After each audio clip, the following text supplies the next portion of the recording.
Hey, what's up, everybody? It's Wes here, aka Seahawktopmist Prime, and this is the Seahawks Times. If you love Seahawks football, if you love NFL football or football in general, give your boy a subscription, man. You're gonna love this channel. I'm gonna do lots of live streams this year, lots of live streams of games. I'm gonna go to NFL games and film some of the content, and you're just gonna love it. Let's talk about the Seattle Seahawks in the upcoming season. John Schneider, this offseason, has done his wizardry. The first wave of NFL free agency was really quiet for the Seahawks. They didn't go after some of the names that everybody, you initially want to go after these big names, but Snyder is playing it safe, and he would rather have youth and diversity along the roster rather than front loading.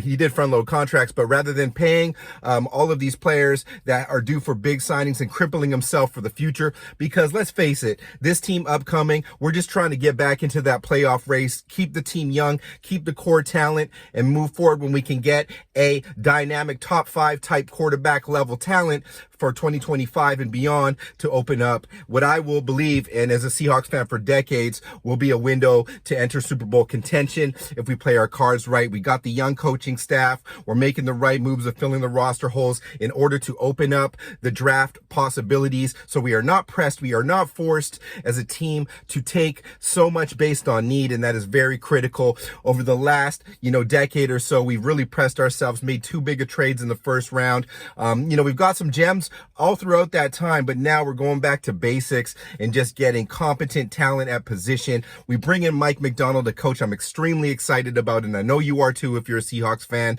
Ravens players and fans speak very highly of him. It was apparent that his defense was really, really innovative. On the offensive side of the football, core talent, DK Metcalf, an aging but really good Tyler Lockett, up-and-coming Jackson Smith and Jigba, 2 excellent running backs. We don't know about Abe Lucas, but we know Cross is very good and talented. Abe Lucas we know is talented, but maybe injured. So we are going to do all of the contingency stuff to build up the trenches and the line, and I think that's a given. We filled those positions at linebacker we need to go into the draft without absolutely needing linebacker with Tyrell Dodson and Jerome Baker, 2 really good players, although undersized, really talented players that fit Mike Macdonald's scheme. We've got Rashawn Jenkins, which is a good veteran safety, probably playing at a higher level now than I think Quandre will be able to play going into the next couple of seasons. I do think we're going to look at safeties as well, but we've got safety talent there with Kayvon Wallace and, even some depth on the bench with Kobe Bryant and Jarek Reed. So this is not that type of defense that you look at on paper and you say, there's 1 or 2 names outside of Witherspoon in them that are going to absolutely break the NFL. But as a collective, as a team, I do believe that they can creep up there into the top 15 defense in the first year, and that's going to have a huge effect on Seattle's chances to be able to get into the playoff race in 2025. Sam Howell, love Sam Howell. I think Sam Howell is at worst a top 5 backup in the NFL for Seattle, and will come in the 25 picture with whoever we draft to battle it out for that position, as I do believe that Geno Smith will move on to another team and Seattle will move off of that contract. God bless Geno Smith. He's a great player too, but just not going to get us over the hump necessarily without a full complemented team behind him, and that could take a couple years or so. That's just my opinion. That's not bashing Geno Smith. It's too early for me to make predictions about where this team is going to be record-wise. I'm really gonna need to see how this team gels in the offseason, what I see in camp, if there's any rising stars and young players coming up into their second, third years, etc., that could really push this team forward. But I do like that we have a lot of continuity and kept a lot of players on the roster: Jaron Reed, Draymond Jones. We brought in Hankins, who's a great run stuffer, classic type of run stuffer guy. We had nobody else in that 320 range, so that was really a big signing, an underrated signing by them. You pick up offensive line depth with Harris and the kid from LA. I can't remember how to pronounce his name, but he's depth. And you're going to be able to have a team here that has I think, a better overall roster, if not as big name roster as last year. Move off Jordan Brooks and Bobby Wagner, great players, but they're line of scrimmage type linebackers, and we're going more into an ability to mask and disguise pre-snap and drop players into depth in the coverage, that we needed those types of rangy type athletes that fit that scheme. I'm really hoping that if players fall in this draft, I'll be doing some mock drafts, hopefully some live mock drafts. Obviously, I feel like we're going to trade down and we're going to try to get back some of those picks in the early to mid late rounds. But that we don't pass on dynamic talent just because we feel we need O-line or we feel we need D-line. You know, for example, if an incredible receiver fell down there, you got to think to the future, guys. We can't just think about today.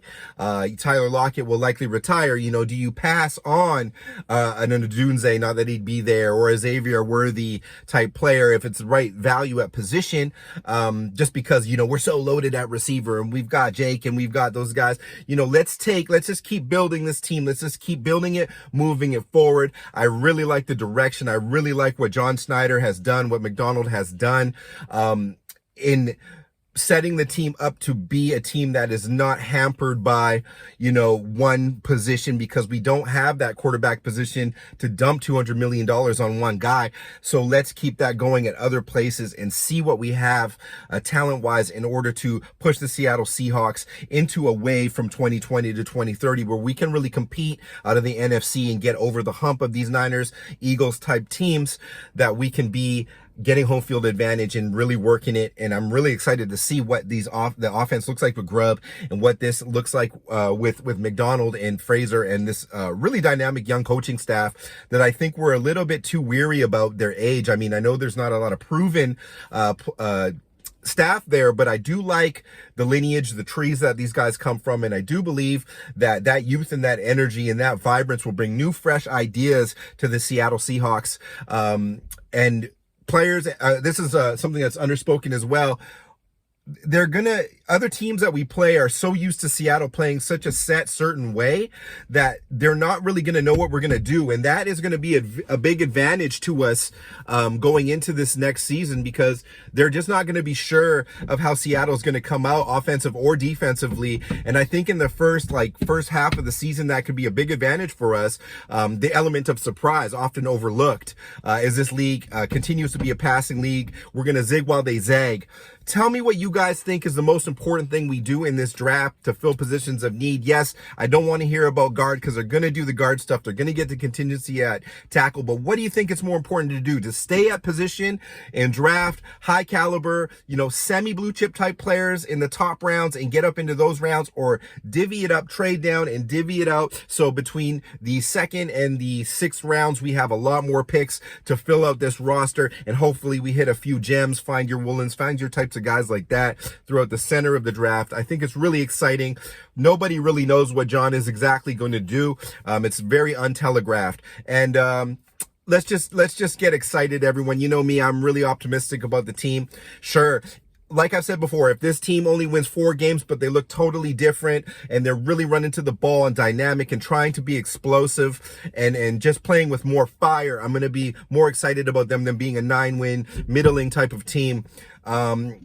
I will say this, I do think that the Seattle Seahawks can make the playoffs next year based on what they have already, as long as they can solidify the trenches and we get some steps forward from the second-year guys. It's Wes here, aka Seahawktopmist Prime. I'm going to be doing some player profiles. I'm going to be doing some live mock drafts with you over the coming weeks. It's going to be fun. Make sure to subscribe so you can tune in and join the live conversations, and you can field your questions to me. I don't require any wild super chats or anything like that. No disrespect to those who do.